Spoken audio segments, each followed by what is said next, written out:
Survive করার চেষ্টা করতেছে। এখন মেবি আরআরআর এবং দিবসের মধ্যে একটা ফাইট হবে যে কে সেকেন্ড পজিশনটা নেবে, কে থার্ড পজিশনটা নেবে। যাদের তার সেখানে স্টে করতে হবে, গোল করতে হবে। 3-4টা দেখেছে আরেকটা প্লেয়ার কে তাহলে? 4টা ফ্ল্যাগ দেখতে পাচ্ছেন। রক্সম্যান ওকে ওকে রক্সম্যান উপরে একজন শুয়ে আছে, তাহলে। শুয়ে আছে উপরে।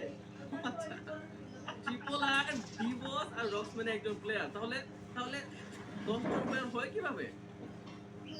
আমি বুঝতে চার, পারছি দুই, দুইজন আর থাকে। রক্সম্যানের দুইজন মেবি শুয়ে আছে উপরে এসএফ এর মধ্যে। আমার যখন লাগতেছে সেটাই মেবি সেটাই আমি দেখতে পাচ্ছি না দুইজনই সেখানে মিয়া একা না মিয়া তো আরেকজন আছে দুইটা শুয়ে আছে ভাই।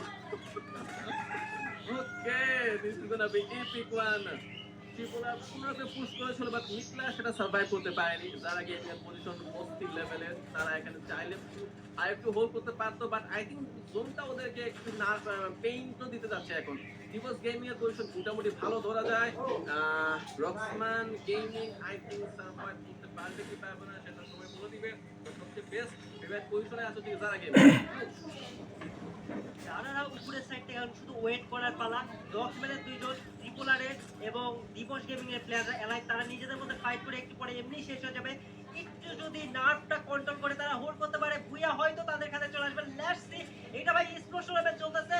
কোন টিম কখন কাকে পুল ব্যাক করে টেনে পিছনে ফেলায় দেয়, we have no clue about that.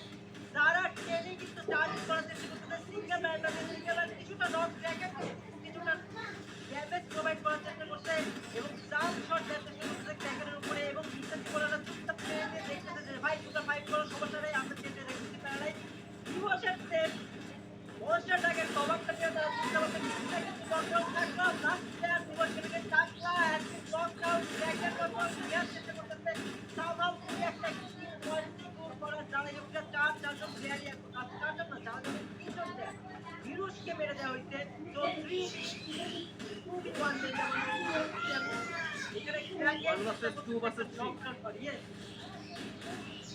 Yes, সবচেয়ে মেন পাওয়ারে হাইয়েস্ট যারা গেমিং আই হোপ যারা গেমিং এখানে টুর্নামেন্টটা নিতে পারবে অ্যাডভান্টেজটা নিতে পারবে and last man alive from Rosman Mia there we go we got our first winner যারা গেমিং what a prediction যারা গেমিং বেস্ট ছিল বল যারা কাজ যাচ্ছিল এখানে স্নাইপারের যে কিলগুলো উপর থেকে বের করতে সেটা দেখার মতো ছিল 10 যারা গেমের বেস্ট একজন প্লেয়ার আই হোপ ওরা খুবই এক্সাইটেড যারা গেমিং টিম ফার্স্ট ম্যাচে ফার্স্ট প্লেয়ার গিয়েছে যারা গেমিং এর কাছে আর ওর মধ্যে টিম কম্বিনেশন এখন আরো স্ট্রং হয়ে যাবে ট্রু দেখবে তো আরো বেশি ভালো অ্যাকচুয়ালি প্রথম ম্যাচে যদি ভুইয়া আনে কোনো টিম তাদের একটা যে